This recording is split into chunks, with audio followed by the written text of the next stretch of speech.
Ladies and gentlemen, welcome to the show. I am your host, June Archer. This is the Winner's Circle. And today, my guest is a chef extraordinaire. She's this amazing cyclist. And if you know her from a show where she's always got a drink in her hand, some kind of elixir to make you feel good while she's stirring up the pot. Please welcome to the show, celebrity chef and TV personality, Bren Herrera.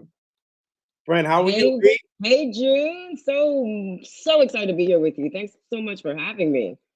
It's a pleasure to have you.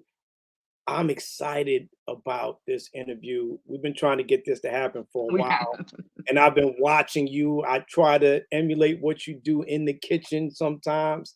I've still got to work on my elixir game, but we're gonna get that going. Yes, Absolutely, we will. I want to know what that is in a little bit.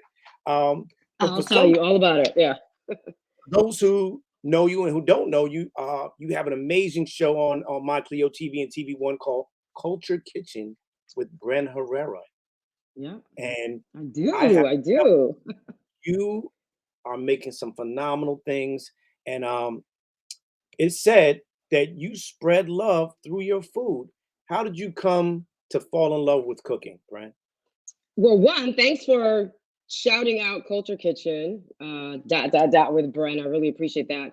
It's food is my love language, man. Like I'm Cuban and Jamaican, born in Cuba and raised here in DC. And food is the way that I and still see my mom bless everybody. Like it is 1000% the way that my mother communicates and shares her love. And so growing up in a home where food is the epicenter of love and culture and just how we live our lives.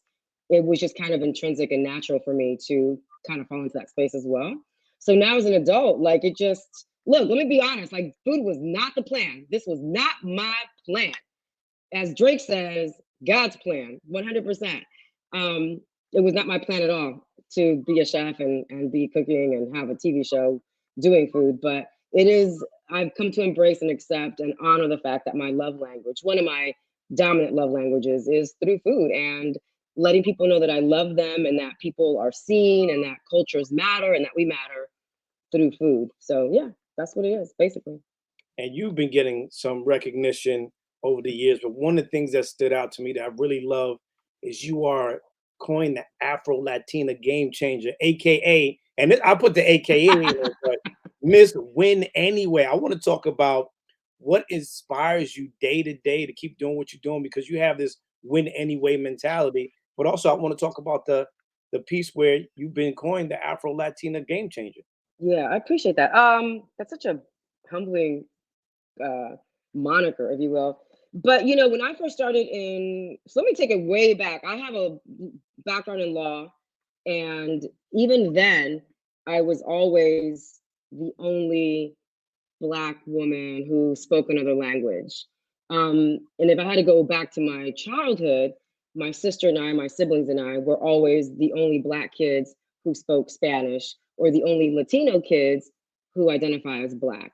And that created an identity crisis for me, if you will. And that's a whole other conversation. But as a child, I just identified as a Black girl who spoke Spanish. But as I became a professional and kind of started understanding the optics in which this world operates and really experiencing racism myself on both sides, right? Because I've experienced racism on the Black side, Black American, African American side, but also on the Latino side.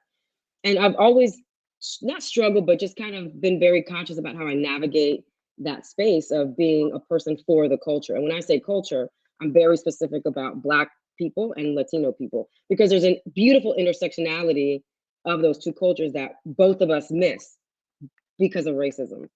And so for me, being a present voice, a physical present voice of these two cultures is so important to me because we're so beautiful. And at the end of the day, we come from the same place. There are differentiating factors like food or music or the way we dress or the way that we express ourselves. But at the end of the day, we're all rooted in that same beautiful Black African diaspora. And so when I was developing the show with Powerhouse Productions, my awesome production team out of New York, and also Black women owned, we were really, or they were really, really keen, which brought tears of joy to my eyes. They were really keen on celebrating that intersectionality of Blackness and being Caribbean and Afro-Latina. And it's a term that sometimes I'm for, sometimes I'm not for it, but it's important because there is a difference, depending on the circles or the circumstance, between non-Black Latino people and Black Americans who don't identify and don't have that Latin heritage. So Afro-Latino to me is, that Latin person from the diaspora who celebrates and identifies as Black. And my experiences here in the US, quite honestly, are very much a Black experience. And I just have the added benefit of speaking Spanish and dancing Latin music and eating the Latin food and knowing my culture very, very intimately. So yeah, I will say that I have made it a point in the last 15, 20 years to celebrate Afro-Latinidad. And this is what we look like. Like, my Right. grandfather is your complexion. May he rest in peace. My grandfather's sister, Elvira, her name was Elvira, may she rest in peace. She was like blue Black and was in denial. She's like, I am not that Black. And we're like, Auntie, you are. But that goes to that racist kind of tone of race in this country. But yeah, man, I'm a proud Afro-Latina. I will speak Spanish any drop of a dime, but I'm a DC girl all day. So there's that. No, I love it. And I want to talk about, because you talk about that piece and the diaspora piece, but this Latino Caribbean influence Yeah, that you've had along this way. You talk about being from Jamaican descent as well. I am yeah. as well. So I love, I'm vegan now, and I plant based, but oxtail and Mm, here's the that's beauty of love it. language. Love language there. Yeah. But here's the beauty of it, Brent. When you come from this Latino Caribbean and you put it together, and you realize that Ganepas is Guineps, right? Yeah. Mangoes and mangoes are the same, We same call it thing. we call them mamoncillo. So Guinnep is mamoncillo for us, and Dominicans call it limoncillo. So it's the same exact fruit, but we all have this different reference for it, right? Exactly. You got plantain, Yeah. platanos, Yeah. all of these things that kind of put us all together. I want to know, how do you, being of so many cultures and tugging on so many, how are you inspired over this journey to be able to say, hey, I'm gonna take some of this Afro Caribbean, or I'm gonna take this Jamaican piece, I'm gonna take this Right. Cuban piece, and I'm gonna chef up something real nice. And this is what you're gonna get. You're gonna get Bren Herrera Right. in this from merging all of this. How do you do that with such ease from all of this influence? Well, that's a really great question. I appreciate it because that's what really allows me to kind of bridge those two, right? So it's important to me that your experience as a viewer or as a client of mine, whether you're eating in person or even a virtual experience, that you walk away saying, oh, I didn't know that, right? I didn't know that there are Black people who speak Spanish, but are also, are Black people. One real quick caveat before I get to the influence, there are Black people like my dad, and this is a conversation that I've had with my dad my entire life, who doesn't have the same experience as you and I do as Black people in this country. So my father was born and raised in Cuba, a Black man, immigrated to this country, but my father's experience is not the same as yours and mine has been. So he doesn't identify as an African American, and that's fair. Like, his experience has been as a Caribbean man with racism in a different way, not through the civil rights era here in the United States. And so I respect that, but also understand that my experience and my purview of the world is from the lens of a Black woman here in this country. And also, people see me that way, right? Until I start speaking Spanish or whatever. But my influence in bringing those two together is, no matter what I'm cooking, right? Getting ready to do this really great segment um, next week in LA. But at the base, no matter what I'm cooking, whether it's American soul food or even Italian, something that's even not from the diaspora, I always interject stories from my childhood as a Cuban girl. I always talk about sofrito, which, if you're from New York or from Miami, or if you know Latin culture and Latin food, you know that sofrito is our French mirepoix, right? It's our flavor base. It's pretty much a saute of veggies, and it's amazing. And everybody has a different version of sofrito. But I always incorporate stories from my childhood, my mom's childhood, my grandmother's stories that she shared. So I'm always going to let you know that I'm Cuban. I'm always going to let you know that I'm from the islands. I'm going to talk about oxtail, whether it's a Cuban version or a Jamaican version. Um, and then I'm going to riff it with whatever is happening here in the States, whatever is popular here. And if I'm doing a classic American, African American dish, I will riff it, or I will um, kind of throw some ingredients in there that make it a little more Latin centered. Or if it's something that's Latin, I'll riff it to make it a little more African American centered. So it's always a really fun play with the use of ingredients, but also as an artist, right? As a culinary artist, how do I mix and blend so that my end masterpiece, my product, is something that you feel great about, you love, is delicious, and you want more of? I love that, Brent. Yeah, That mashing piece or that merging or that yeah, mashup, as they call it, yeah, is where we find the magic, right? And yeah, for love. sure. And Yeah, when you talk about these Caribbean places, right? You talk about spices. right. I wanna speak about that. Like, what is your favorite spice to use? I know there's a ton of them because you are a culinary genius. But if there's one thing that you say, hey, listen, I can't do without this. Some people talk about that hot sauce and their Yeah, bag. Like, what right. is that spice for you that just puts that on any dish that you make? It's got to be cumin, man. Cumin, which is in the coriander cilantro family, but it's really smoky. So we eat, Caribbean people, Latin people, we eat a lot of meat. Our diets are heavy with the meat protein. So like oxtail, not a lot of chicken, but more oxtail, beef, pork, obviously. So cumin is just beautiful because it's smoky. It really rounds out the flavor, and it adds just a really delicious robust flavor to any heavy protein. So yeah, I don't one of the episodes on Culture Kitchen, I invited my mother on, and my mom has a distinct palate, but she's also the one who really brought me to the kitchen and introduced this love of cooking. But my mom is so picky, and I didn't realize this as a child. So on this particular episode, I was doing something for her, and she was like, I was like, Mom, pass me the cumin, and she was like, you do too much, in Spanish, right? She's like, you do too much with it, back off. And I'm like, this is my kitchen though, it's my show. And she's like, yeah, but I'm your mother and I'm your guest and we're gonna do it my way. So for her, the cumin is too much, where for me, I'm like, I want a little more. It is for anybody watching and listening and you like seasoning and spicing up your food, just know that it's a very strong ingredient spice. So go light with it because it's gonna take you a long way. And then of course, garlic. Like garlic makes everything better. Like believe it. And it's also really good for you. It's really good for your heart health. No, I love that you added that piece in. And I Yeah. want to dive into this because there's always a lot of speculation, a lot of debate about this vegan, vegetarian Yeah. lifestyle. Yes or no for you, and also the pros and cons for those who may be interested in getting into it. Like you just said, Yeah. our background, a Yeah. lot of meat, right? A A lot of meat, lot of meat. a lot of beef. For you, what are your thoughts on that? So I say yes to it. I say do whatever is best for your lifestyle and for your health needs, right? At the end of the day, your health is your wealth. If you're not healthy, we can't come out here and do what we do and what we are destined to do.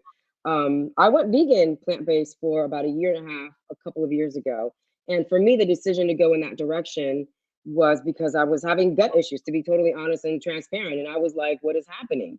And our bodies reflect whatever we put in it, right? And I just couldn't get over whatever was happening with my stomach.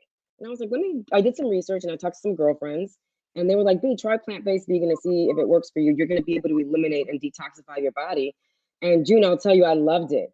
It was a challenge for me, I'm not gonna lie, because I see my family a lot and our family gatherings are always centered around food. Yep. And my mom obviously cooks at every family gathering, and my dad loves the red meat, and it's also ceremonial, right? So like during the holidays, we do that big pig roast, which I don't eat, but it's a ceremonial thing. So for me to have eliminated meat from my food and my diet was a big running joke in my family in a supportive way, right? They're like, really, sis, you're not going to eat oxtail today? Like your whole brand is based on that.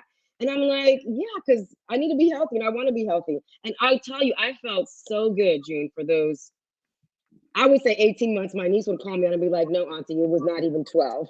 But I felt great, honestly. I loved feeling lighter. I loved feeling cleaner. Not that eating red meat isn't clean, but I felt that my system benefited from eating cleaner, lighter, not so heavy. Also, our bodies aren't necessarily, our organs aren't necessarily made to process those heavy meats and those proteins and those other animal products and byproducts and muscle fibers and etc. So I say if it works for you, do it for you. I think the cons, and these are just statistically and medically kind of proven out there, and don't come for me if you're a religious vegan, um, but you are potentially missing some necessary essential vitamins by not having certain animal proteins. But there's always a workaround, man. Like you can do vitamin supplements. There are also other foods that are heavy and rich in those proteins or those vitamins that you're not getting from not eating animal products. No. But I missed eggs a lot. That was probably my Yeah. biggest challenge with having gone vegan. Like eggs for me are a food group, and I eat eggs every day. And I really struggled with that. Like I didn't miss the cheese. I didn't really miss the meat so much. For me, it was the eggs. Like I really missed eating eggs. Yeah. I don't miss the meat at all. Really? Egg, Okay, that's interesting. Yeah.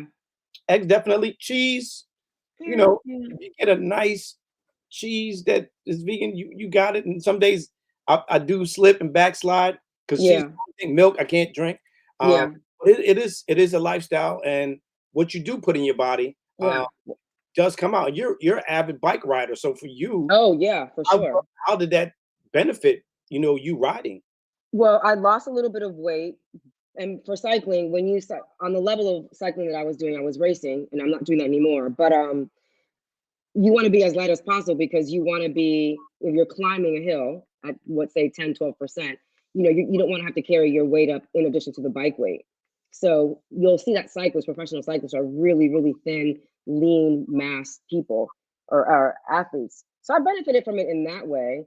Um, but when I'm training hardcore, like I'll hopefully start in the next month, just because I've been off my bike for some time, I'll cut back on a lot of those heavy proteins. And I subscribe to this whole, if I don't work out, I can't eat red meat.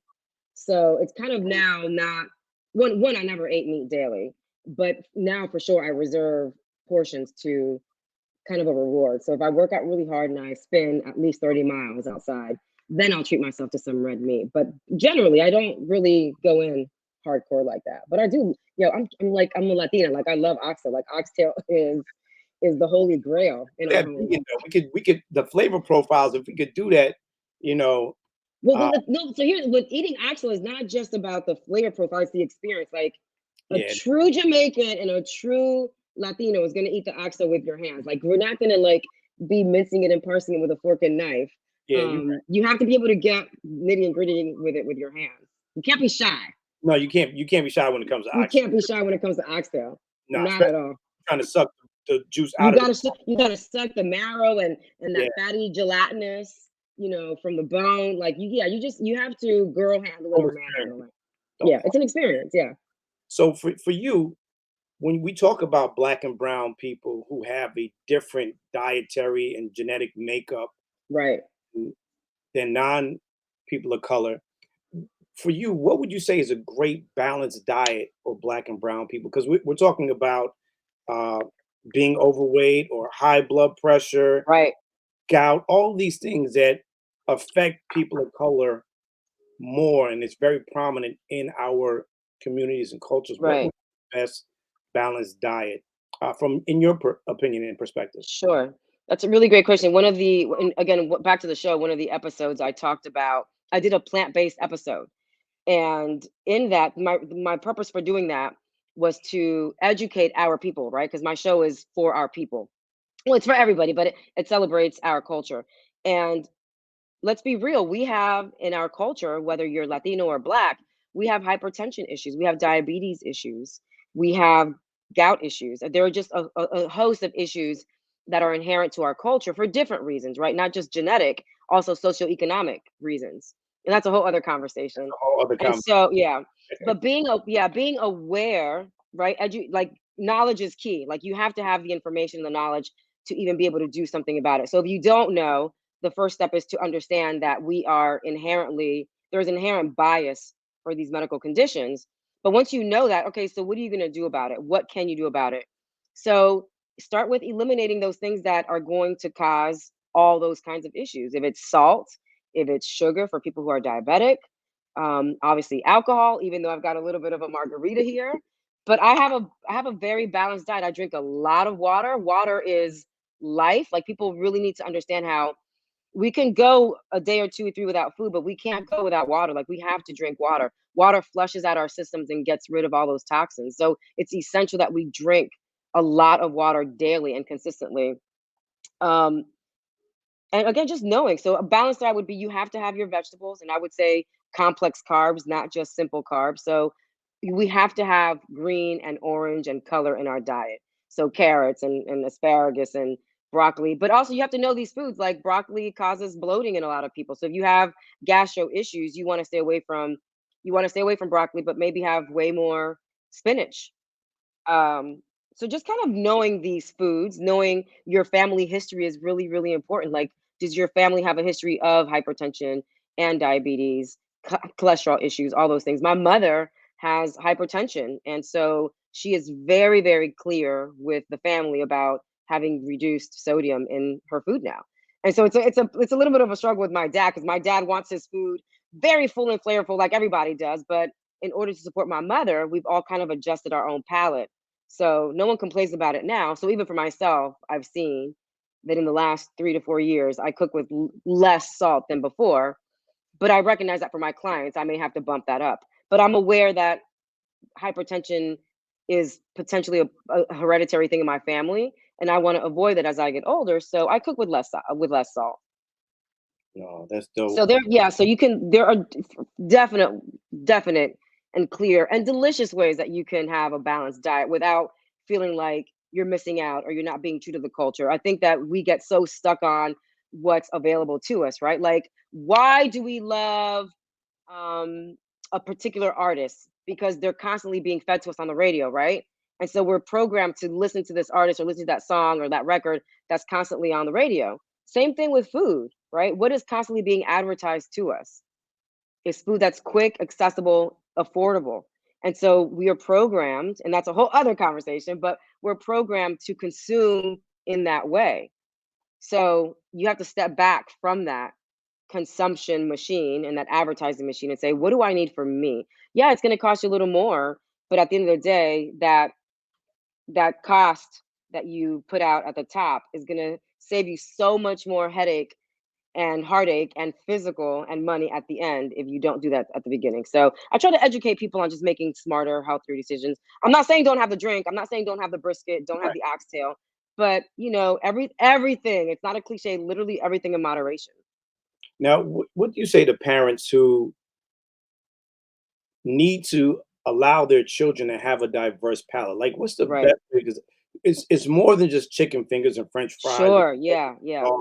Like, how can we get our young people to step outside of this stuff that one Right. is thrown in front of them because they may see the McDonald's, Burger King commercials? Not that there's anything wrong with those Right. institutions, but how do we allow our young people to have a more diverse palate that they're eating oxtail, not just because it's Right. part of their culture, Sure. but they're having foie gras, they're having Oh, I like that. Yeah. like what can we do to introduce certain flavor profiles and certain dishes to our Just young give it to them. Like literally just give it to them because we only know what we've been given, right? As right, a child has a clean palette. They have a clean canvas. There's nothing there for them. We fill up their canvas with all these things because it's convenient for us. So it takes time, right? It takes time to educate and fill and nurture their little bodies and their little minds and as they grow. So if they've never been introduced to soda, guess what? They're not going to want it. Their palate is not going to yearn for it because they don't know it. But if you give them French fries from Jump Street, guess what? Because it's all chemical, right? Like our brains, it's all reacting to what our brain is doing. And so our brain is telling our palate and our stomachs that we want that because it's what we've had. But if you've never introduced them to that, they're not going to know what they're missing. But if you've only introduced them to that, then that's all that they're going to want and understand. So like I have a 2-year-old niece, she'll be 2 on Friday, and I introduce Sophia to as much as I can within, the boundaries that her parents have her on, or the boundaries that my brother and Lisa have, but also um, knowing what a 2-year-old can eat, right? So I've introduced her to everything that I eat, and then I kind of see whether she likes it or not. I respect, even though she's 2, I respect the fact that some things she's like, hey, I don't like that. But I introduce her to it. And I don't introduce anything to her that I wouldn't want her to eat as she gets older. Like um processed foods. I don't give my niece hot dogs, even to cut them up, right? I make fresh food for her as much as I can. So to anybody, whether you're a 2-year-old who can start eating way more solid foods, to a teenager who's on the go and you've got to keep them fed and they're just like guzzling food, they don't know what you've not introduced them to, like, at all. Yes, they're with their friends and they're with their teenagers, but if you can start early on at 4 and 5 and you're sitting at the dinner table, which is a really, really important time for the family to introduce those things and have those really intentional conversations, as they get older, they'll know because it's what you've taught them and what you introduced to them at home. So I say take the time. For the parents, the onus is on the parent, right? The onus is on the parent to take the time and actually cook versus just saying, here's $10, go through the drive-through. You're doing your child such a disservice um, with that. So like Sophia, she's 2 years old, and my dining room table, it's easy to just put my niece on the high chair and just give her packaged baby food, right? Because that's easy. Baby food is easy. Right. But I cook for her, simple things, but I cook for her. And then we sit at the dinner table and I bless the food with her and I hold her hand. And that's what I'm teaching her and introducing her to. So as she gets older, she's going to have some point of reference to know that that's of value. That's dope. That's dope. Yeah. So now, Bren, I'm gonna put this out, right? This is I like to put things I like into that. right. So let's say you and I are going to curate the ultimate Afro-Caribbean brunch. And we're gonna have, I don't know, we're gonna invite Omari Hardwick there. We're gonna I'm a huge fan. If you know him, tell him I said oh, what's up, and I'm down to do any kind of that's cooking my brother. experience for him and his. Oh, okay, for sure. He's We were really good just friends. He's really, really good friends. You need to let him know this. He's really good friends with my cousin Steve out down in Atlanta. so we're Stephen gonna make Jones. Yeah. In so fact, Stephen was in Amari's wedding. ah Yeah. all right. So My cousin was in Amari's wedding. But yeah, shout out to him for sure. there's always a degree of Of connection. separate, yeah. So now let's say we getting ready to curate this thing. What would be the ultimate Afro-Caribbean brunch? If you could pick 3 items, 3 or 4 items, what would that feel like? We're gonna do oxtail. And Okay. so with the oxtail, what I'm gonna do differently is I'm gonna braise it and do it how I would traditionally do it in the pressure cooker or whatever, but I'm actually gonna shred it. I'm gonna pull it apart, Mhm. right? And have it maybe over a bed of grits, Ooh. right? So the oxtails were the Caribbean influence, our food. The grits is something that Latinos really don't know and eat, but that's very Southern Black soul food. Mhm. We're definitely gonna do plantains in different Ooh. ways. So we can either do sweet fried plantain One of my with favorites. Mhm. one of my favorites too. We can do sweet fried plantains with a delicious or blood orange garlic mojo, which I'm gonna like just sop the plantain Ooh. with. Or we're gonna do the tostones, which is a twice fried green plantain, right? Like the little patty shape.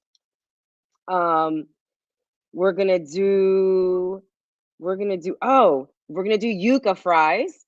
So it's really common to do big potato wedges at brunch with Yeah. like a truffle aioli or whatever. So instead of a potato, I'm gonna do a yuca wedge, right? And then maybe do a truffle aioli because that's gonna bring in the kind of heightened American Right. experience in culinary. What else are we gonna Omari, are have? you hearing this, Omari? Wait, Omari, call me after you watch this. Call me.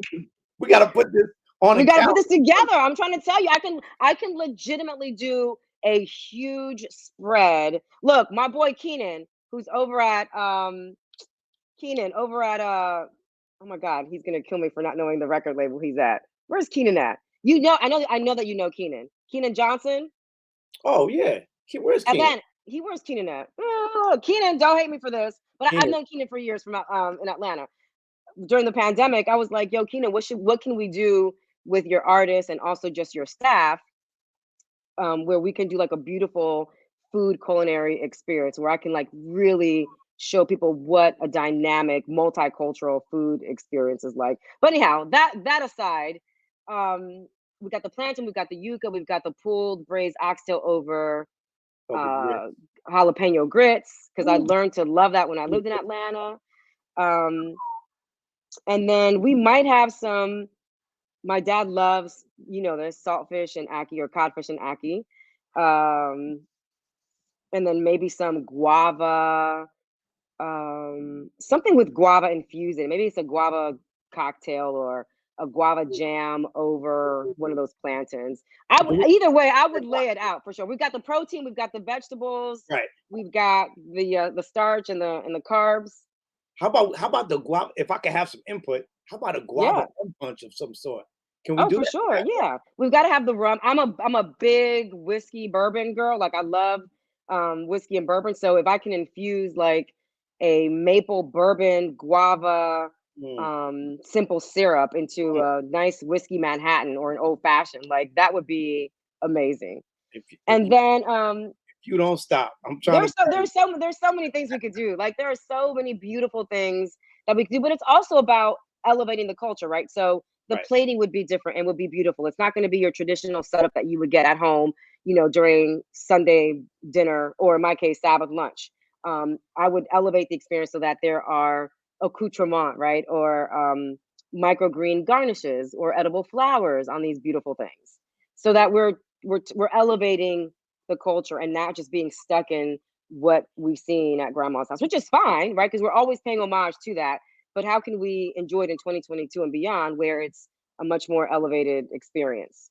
Oh, Where where people can still be excited about food. right. No, I think I got between you making the food. I think we have to reach out to Kathy Romero to curate Oh, what it's hey, gonna yeah. look like. Kathy, you sis, oh, Kathy, you're gonna get a call after the show. I want to talk about something that's really, really dope about you, Oh, Bren. look at you. Um, Bren and Friends Serve DC, your annual day of service, where you bring joy for the holidays. What was the inspiration behind it, and how can we help this year for Oh 2022? gosh. Um, this is where you get to my like the core of my purpose. Um, I'll be honest, man. Like I was born in Cuba but raised here in DC, so I've never had a want for anything. I can eat whatever I want whenever I want, but I grew up in a home where there was a lot of heightened sensibility to lack of access. And food inequality and food deserts here in the United States is such a big problem, particularly for our people, right? When we talk about the water issue in Flint, it's still a problem. Like that's crazy to me. You can here go in DC, yo. Like I live in the nation's capital, and there are so many homeless people who don't have access to everyday human resources that we all should have as humans, as God's children. And so growing up in a home where I have four siblings, and my mom cooked 3 meals a day, 7 days a week, or 6 days a week. I understood the importance of having food, but also the hard labor and work that went to it. So if I didn't like something, right, we talked about like how can we introduce kids to healthy foods and healthy palates. I hated eggplant, like hated eggplant. Don't like lima beans to this day. And so I would, like every kid does, like you don't want to eat what mommy and daddy tell you to do. But my parents always said people in Cuba don't have what you have. They can't eat the way that you're eating. So you're going to eat this food. And so I was force fed. Like we all had to eat everything that was on our plates. And I didn't understand it as a child. I don't expect a child to understand that. But as we're older and wiser, and have resources, and hopefully we're more compassionate, empathetic, globally thinking people, we understand that not everybody has um, the affordabilities that you and I have, right? That your listeners have. So I make it a point on principle to eat everything that I order, everything that I serve. Like nothing goes to waste. So if I go out to eat, and I do this every time, it's practice in my life. If I take away food, I try to, if there are homeless people in my walking back to the car, I always give it away because that person needs it more than I do. So I was in so that's one big element of it. But I was in Argentina in 2000, I want to say 15, exploring food. And I saw a mother, June, with a young teenage son. He must have been like 13 or 14. Broad daylight, 2 o'clock in a very, very well part of town, and they were climbing this like mound of trash to get into the dumpster Mm. looking for food. And I literally, this was broad daylight, it just did me in, like I was no good. And it shook me to my core because I'm like, that little boy he didn't ask to be in this situation. And how not embarrassing, I don't want to use that word, but how tragic it must be even for the mother to know that she can't provide for her son. But this is what he knows. And so in 2000, so that's one piece of it. But many, many years ago, my parents About 20 years ago, my parents wanted to feed the homeless in DC, downtown, and we had my nephews and nieces, and I have a really big family. And my nephews and nieces helped us do like Christmas cards and holiday cards, hand painted. And we went down and we served, I think, maybe 30 meals because I don't think that we really understood how grave the situation is downtown. And then I took it upon myself, I think it's now been 6 years, with the help of my siblings, to feed the homeless at one park downtown. And there are a lot of other church groups and organizations that do it, but the need is so profound and so palpable that 3 years ago, I was like, "All right, let's blow this out and go across the city." So now we do it in 3 parks, and when I say friends, it's literally my siblings, my parents, and just the community. I get at least 40 volunteers every year who are amazing. We do all the food, we do all the cooking 2 days before at this church that donates their space. And every year we bump it up by 100. So 2021, we did, I think, 700 meals. And on Christmas Day, we go out. I have a team that goes out to Columbia Heights, another team that goes down to DuPont, and then Franklin Square, our main hub. And Columbia Heights is a very Latino centered part of town, and so I go there because I want to communicate with the people there. Franklin Square is mostly Black, and then DuPont is kind of like a hodgepodge. But there are so many other neighborhoods in the city that need attention. And so, yeah, the goal is to feed the city on a day that people are at home with their loved ones. They're warm. They're enjoying of the best of food. And there are so many people that just don't have the family. They don't have the friends. They don't have the loved ones. I want people to feel loved and seen and valued, and treated with dignity on a day where you and I are doing that with our families. And ultimately, is to be able to do that throughout the year, not just on Christmas Day. And then we do a coat drive as well on that day, blankets and coats. So how can you help? I do an annual fundraiser that's really just kind of fed on social media, on Facebook and Instagram. And I'm telling you, like, people are amazing. I've had small organizations to larger organizations and just random people who don't know me but are supportive donate. And we raise a lot of money to be able to do the 600, 700 meals. I think my goal this year is going to be 1,000 if I can get I'm enough volunteers. Yeah. glad you said that number, Bren, because Yeah. here's what I'm thinking. I do an annual toy and coat drive in my hometown in Hartford, Connecticut, but I would like to start by donating this year. Mm, When you're ready to start getting it together and pulling all the details, $500 thank uh, you. for Thank what you. you're doing. And if we can make the time to get down there, you'll probably see me out there. And if not, Yeah. I appreciate that. maybe Yeah. I'll call it June and Friends Yeah. in Serve, Connecticut, Yeah. be the sister or brother part Yeah, that'd be great, man. Yeah, and see if maybe collectively we feed 2,000 people yeah, yeah.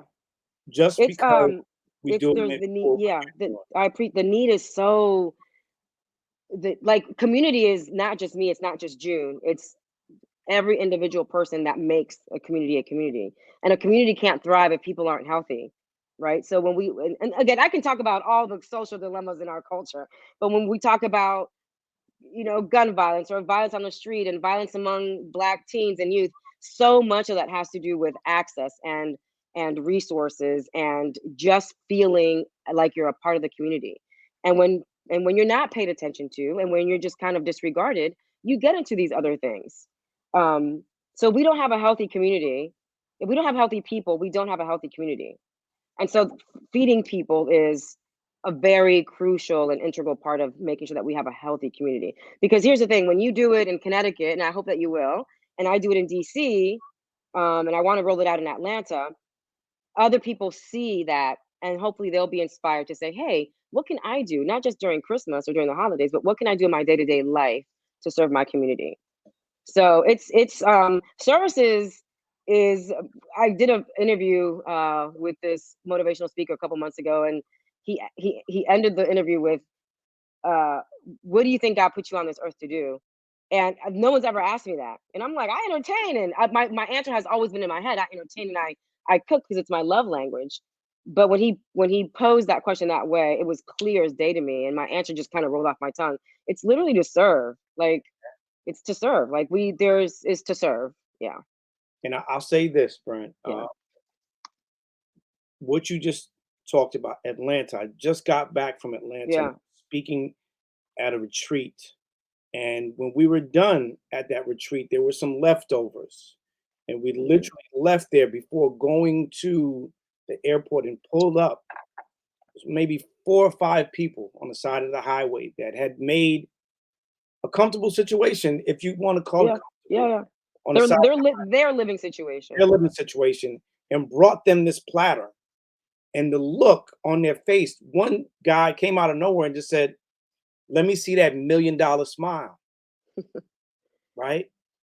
Important because it meant the world. But fast forward 24 hours later, I'm in New York at Italy having dinner with my family, and before we leave, we get cotton candy grapes. We love the cotton candy grapes. Those are good. We get my kids love the there's a cheddar that they love, and we got some mozzarella and some Mm. mozzarella. And as we walk out, my daughter sees a homeless person at the door and asks my wife, "Can we give him some of the grapes?" Mm. And my wife said, "Absolutely, but Yeah. ask him first if he Yeah. like it. You because yeah, you want to fill a need, you want to be a certain, but ask him if he likes it." Right. I walked over there with her to give this gentleman who's just sitting on the floor with a box around him, Yeah. "Would you like some fruit?" And he said yes. And as we're walking away, I look, and he starts to wipe them off and eat them. My wife says to my daughter, "Oh, he's eating it." And my daughter began to cry. Yeah. So she's an empath. Yeah. It's important, Brent. And you know Yeah. what? I'm going to reach out to some friends, and this is what we're going to do, Brent. Yeah. We're going to make good on that 500 because we're Yeah. going to do it. We're going to help you in DC. I'm Thank going to you. call my people in Atlanta. We're going to do it in Atlanta, and I'm going to do it in Connecticut. Yeah. I And appreciate then that. Yeah. we're doing it in 3 places Yeah. this Christmas on behalf of Yeah. Bren Herrera Yeah. and Brent and Friends Serve DC. We're going to expand this thing. So, I appreciate that. Yeah. gift to you. We're going to make that happen. On a lighter note, Yep. I've been playing this game called University of Dope with a lot of my guests. Okay. Music, University. Oh, hip hop, and R&B trivia. Unpopular opinions are welcome. If you feel the need that you have to pass, you only have one opportunity to do oh, it. one pass. Oh I, gosh. I would use it wisely because you never know I what's coming I next. feel the pressure. But ladies and gentlemen, this is Chef Bren Herrera, and we're getting ready to play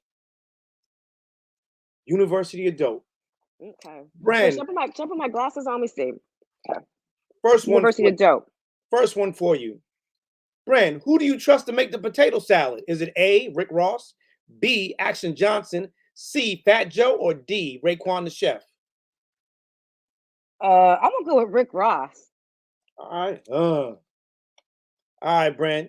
Listen, who would you have sing at the cookout? Would it be A, John B, Pink when she was black, C, Adele, or D, Justin Bieber? Oh my gosh. Um, I'm gonna say Pink. I like Pink. I'm a Pink fan. All right, all right. I like Pink. Pick one artist to bring back for a one night only concert. Is it A, Luther Vandross, B, Whitney Houston, C, Prince, That's Prince all day. or D, Michael Jackson? Prince. All right, all right. Bren, which artist would you have sing at your funeral? Would it be A, Fantasia, B, Jennifer Hudson, C, Jasmine Sullivan, or D, Faith Evans? I like Jasmine Sullivan. Because you're a music head, so this is Yeah. why this is even more fun. The best R&B soundtrack from the following: is it A, Waiting to Exhale, B, Soul Food, C, Love Jones, or D, The Bodyguard? Love Jones. Mm, okay. I don't know that you like that answer. No, I love that answer. Listen, I'm just a messenger. All right, Bren, choose the best Non-singing non-singing singer from the following. The best non-singing singer from the following. Is it A, Keith Sweat, B, Alicia Off Keys, C, Slim from 112, or D, Jennifer Lopez and Ashanti? Well, I've worked with Jennifer Lopez. So she's a Latina, so I'm not gonna throw her under the bus. I love Alicia Keys. Um, I'm gonna say Slim from 112. 112. Sorry. So if you had to erase, Didn't they sing Peaches and Cream? Wasn't that 112? that was, but if you had to erase one group from R&B history, Would it be A, 112, B, Jodeci, C, Drew Hill, or D, Jagged Edge? Oh God, definitely not Jodeci. 1000% not Jodeci. Um, Drew Hill. Drew Hill. Drew Hill. All right, all right, all right. I see you. I see you. I see you. Maybe, yeah. I mean, I haven't heard their music in a minute. The best song you should not have been singing as a child, Brent. Is it A, Freak Like Me by Freak Dina like Howard? me. Is it B, I Want to Sex You Up by Color Me Bad? Is it C, Too Close by Next? Or D, Freaking You by Jodeci? Freak Like Me by Dina Howard, for sure. Yeah, you weren't supposed to be singing that. I was not supposed to Yeah, be singing you that. were not supposed to. No, not at all. Brent, can I get your number? The best song to shoot your shot. Is it A, Can We Talk by Tevin Campbell? We talk. Okay, wasn't that a Quincy B, Jones song? Okay. Come and Talk to Me by Jodeci. Come on to me. Okay. C, Yo, Chris Brown. Or D, Just a Friend by Mario. Can I get your number? Best song to shoot your shot. Come and Talk to Me. All right, Jodeci again. That takes me back. Yeah, that takes me back. Boy Bye, the best song to give your man the boot. A, Caught You Out There, I Hate You So Much Right Now by Khalees. B, Irreplaceable by Beyonce. C, Take a Bow by Rihanna. Or D, Tyrone by Erykah Badu. Irreplaceable. Boy It's Bye. such a beautiful video, but also it's saying like you need to go in such a beautiful, sexy, classy way. Classy way to tell him to get out. It's a very classy, tactful, dignified way of saying get out. But Tyrone is like classic. Tyrone is classic. Shout out to Tyrone is Badu. classic, yeah. Brent, who hurt you? The best breakup song from the following. Is it A, Unbreak Your Heart by Toni Braxton? B, Nobody's Supposed to Be Here by Deborah Cox? Right? C, Before You Walk Out of My Life by Monica? Or D, The One I Gave My Heart to by Aaliyah? We don't want nobody to hurt you, Brent, but we definitely don't want. I don't allow that anyway. I have boundaries. It's between A and B for me, either Tony or Deborah. I'm gonna say I'm gonna say B. B? Yeah, we won't hurt you, Brent. We won't hurt you. Yeah, we're not gonna do that. The best baby making song from the following. Oh, okay.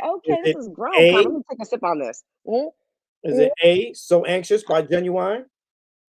B, When We by Tank? C, Say Yes by Floetry? Or D, Meeting in My Bedroom by Silk? I'm a woman, so I'm gonna have to go with Tank. Okay, I'm a Tank fan. Yeah. If you had to erase one from R&B history, who would it be? A, Chris Brown, B, Neo, C, Justin Timberlake, or D, Usher? Definitely not Usher. So this is a complicated question. Break it down, Brent. Break it down. Take us through it. Chris Brown. I remember Chris Brown's from Virginia. Yeah. He makes really good music and he is super talented, but he has violent issues and I don't condone that. So if I had to erase you, not just based on your music, but kind of a whole total package, it would be Chris. But if it had to be on music alone, I would say Justin. And Justin's such a brother, like in his soul, but still, I'm here for the culture. All right. So Justin gotta go. Justin gotta go. Last one, Brent. You made it all the way to the end. Here we go. If you had to erase one from R&B history, would it be A, Janet Jackson, B, Beyonce, C, Oh my Mariah God, are you Carey, serious right now? or D, Whitney Houston? This is complicated too, because Mariah's like, she's like a culture icon, as is Janet and Whitney. But I don't listen to Mariah all the time. Like I listen to Janet regularly. I listen to Beyonce regularly. Whitney, like you can't get rid of Whitney. But Mariah's like the #1 selling artist, I believe, female artist ever in the world. Is it a toss-up between her and Whitney? It might be a toss-up with her, Whitney, and probably Beyonce. I don't know that Beyonce sold as many records as Whitney or definitely not Mariah. I'm gonna say Mariah, man. Beyonce's done a lot for the culture. Janet is Jackson legacy, and I mean Whitney's Whitney. I mean you can't touch Whitney. Can't touch Whitney. You can't touch Whitney. Thank you for playing University of Dope. Oh, I love that. Back to our lives. For you, what song best represents your journey up to this point, or which artist embodies your journey up to this point? Ooh, that's a good one. Um, so music, like more than food, music is center in everything that I do. I wake up listening to music. I cook listening to music. I'm on phone calls with music in the background. Like music is just always there, 24/7. Where food is like if I have to cook for a client and TV cooking and all that stuff, yeah. So I would say Gloria Gaynor's "I Will Survive." It's Ooh, nice. probably is probably the record of my life and journey as a woman and an entrepreneur and just kind of just my life story. Um, Record? Did you say record or album? Or Yeah, artist? You said artist. artist. I would say Mary J. Mary J. Mary J. Mary's been through some stuff. Mary's been through some things. And I mean, I grew up with Mary. Like when, what's the 411 came out, Grand Puba. Like I'm totally dating myself here. But You good? You good? one of the best ever hip hop albums for me is What's the 411. Like it's just classic. I still Yeah, have the CD and everything. yeah. Um, She been through some things. Mary's been through something and she's talked about it, you know. She's not the best singer, but she's a great performer. She's real and raw. She's really vulnerable. And she's like 25 years later, she's still doing the thing. Like she just did the BET Awards. So I love if I had an opportunity to like hang with Mary, have Mary on my show, um, I would be honored. Like I love Mary represents, she represents like my teenage years, college, now as a woman. Yeah, it would be Mary for me. And when we talk about going through some things, I want to ask you before I let you go. People are going through some things, uh, COVID related. Their parents may be getting older, or maybe they're in second part of their life, or Yeah. they're coming up on empty nest syndrome. The kids are getting older. For you, what was the best piece of advice you've been given uh, Hmm. for you to get through to overcome obstacles that you could share with someone who is just trying to find the light at the end of the tunnel? Yeah. Pain is relative and obstacles are relative, but and I say this like at the end of the day, like we're humans and we're all, no matter where in the world you are, no matter your social economic status and your financial status and your worldly possessions, we all cry. We all have, we all need love. We all need to be loved and we all need to love. Um, so there are these natural things and responses and emotions that we all have, irrespective of all these other external things. And so I would say that we all have a similar need, and that's to love and be loved. Um, but I would say is one to say yes to yourself, because when you say yes to yourself, and you can apply this to your personal life, but also your business life, right? When you say yes to yourself, you say yes to canceling out the noise. You say yes to taking the time to grieve. You're saying yes to taking the time to pause and to reset. You're saying yes to boundaries. You're saying yes to love. You're saying yes to all those things that will make you a better, healthier, more present person. So I would say globally and kind of collectively, like that's for me one of the biggest things that I hope to impart on people, specifically younger people who struggle with not knowing how to manage their feelings and life is interesting when you're 20 and early 30s and you don't know what's happening. But as we get older, what's been said to me that has helped me, um this is probably so cliche-ish, but as a spiritual person who grew up in a dogmatic Christian home, um joy literally comes in the morning, literally. So we all have an opportunity to reset. Mm. So for me, mornings are the most special, most beautiful time because it's literally a brand new day. And every morning, if the weather is below 65 during the summer, I have the AC on. I'll open my windows because I want those sun rays to come in, and I want to hear the birds. And that's just the song of life. And if you allow yourself to receive that first thing in the morning, imagine what it can do for you for the rest of the day. Mm. So joy literally comes in the morning, but it's a mindset. You have to be able to say, hey, I woke up this morning for a reason. I was given the gift of life today. And so it's going to be okay. And I have to do what I have to do to get through it. And so, yeah, joy comes in the morning. Joy really does come in the morning. It's not always, you can't always see it, but you have to commit to knowing that it really is there, no matter what that obstacle is, whether it's a breakup in a relationship, whether you've lost your job, whether you've lost a loved one. Um, and my best friend Simone just lost her mother 2 days ago, and in a very short amount of time, 2 months worth, like this fast. But she's managed these 2 months with so much dignity and so much strength. And I'm like, oh my God, like mind blown, like wow. But she knows, she's very spiritual. She knows that joy really does come in the morning, not just for her, but for her mom as well. And I've been able to learn from her in the last couple of weeks. I went to Atlanta to spend some time with her and say goodbye to her mom. And I was like, I learned so much in just those 2 weeks. And I'm grateful for that time that I got to spend with her mother those few days. But yeah, man, like we owe it to ourselves to find peace and live in peace, live in love and live in peace, because joy really does come in the morning. Well, we're sending our hearts and prayers out to Simone, Thank and you. Thank sending you. love and sending love and light to her during this time, and she will get through it. And She will. yeah, joy does come in the morning, Bren. And like you said, those who are watching and listening today, um, tomorrow's another day. If we can make it Yeah. through, it is a time to reset. But also, what I heard Bren say today is attach yourself to something greater, Yeah. right? Give back, figure out what the need is, and we are here to serve.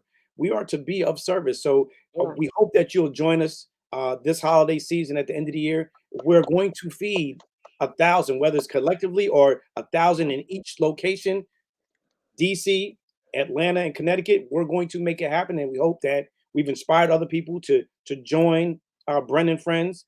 But also make sure that you know where you come from. When we talk about diaspora, and she talks about the African, Latino, and the Afro Caribbean uh, genetic makeup, fall in love with that. It is who Yeah. you are. Yeah. Don't allow anyone to tell you who you are, but dig deep because you come from an amazing, great cultural lineage that some Yeah. people just won't understand. Yeah. Which is why it was heartbreaking to hear about how they changed Roe versus Wade. Oh my gosh. Whoa. And We that's can, whoa, another that's a story. whole other Understand where conversation. you come from. Brent said it today. She said it best. So love on someone. Brent, where can we follow you? How can we support what you're doing? Tell us so we can love on you. Thank you, June. Man, what a great conversation. I appreciate it. I really do. Bren Herrera. I'm literally just Bren Herrera everywhere. That's on Facebook, Instagram, Twitter. I don't do TikTok because there's just too much, June. I ain't gonna lie. Like it is just too much. It's like is it gonna be Snapchat or Twitter or TikTok? It's too much. And funny thing is, I love to dance. Like in my head, before I'm a chef, I'm a dancer. I'm a dancer. Like I dance. Um, and that's what TikTok is. Like people just these kids get on there and dance, and I love it. So, but yeah, I don't do TikTok. It's too much for me. But yeah, Bren Herrera everywhere. And that's literally it. Like you can find me just with Bren Herrera. Brent, we thank you for your time. Thank We're you. Thank you. sending you And love. wait, of course, I will tease. You are the first to hear. Season 2 of Culture Kitchen will premiere later this year on TV1 and Cleo, and I'm excited because you talk about really getting into the culture. Like I'm digging deep in season 2 to really start extrapolating and talking about these roots in the islands, not just Cuba, but like Haiti, Jamaica, where my family's from. So I'm really excited about the visuals, but also the food and the stories behind what I'm doing for season 2. Well, if you need a taste tester, Yeah. special Well, guest, you're down the street. I mean, I film in New York, but yeah, when you do that episode of Jamaican food, and if we're making it vegan friendly or please I will reach call out you. because I will be there with bells on to make that happen. I will be the special guest and special guest taste test. You just can't be shy, man. Like if we're doing oxtail, we're using our hands. Like there's Oh, I'm no not. dainty. Yeah, I'm going to get in. I'm going to jump yeah. right in. So, ladies and gentlemen, that is Bren Herrera. I always like to close by saying, never leave the opportunity open to tell somebody that you love them. Tomorrow's Mm, not promised. yeah. Do it today. Bren Herrera, muchísimas gracias. Oh, Love, look at you. and all I have to say to you is, te quiero mucho, my friend. We love Uh, you. Keep doing what you're doing. Thank y'all for tuning in. That's Brent Herrera. I'm June Archer. This is the Winner Circle. Thank y'all for tuning in. Like it, love it, share it. Be a blessing to someone else. Thank y'all so much. Hasta luego.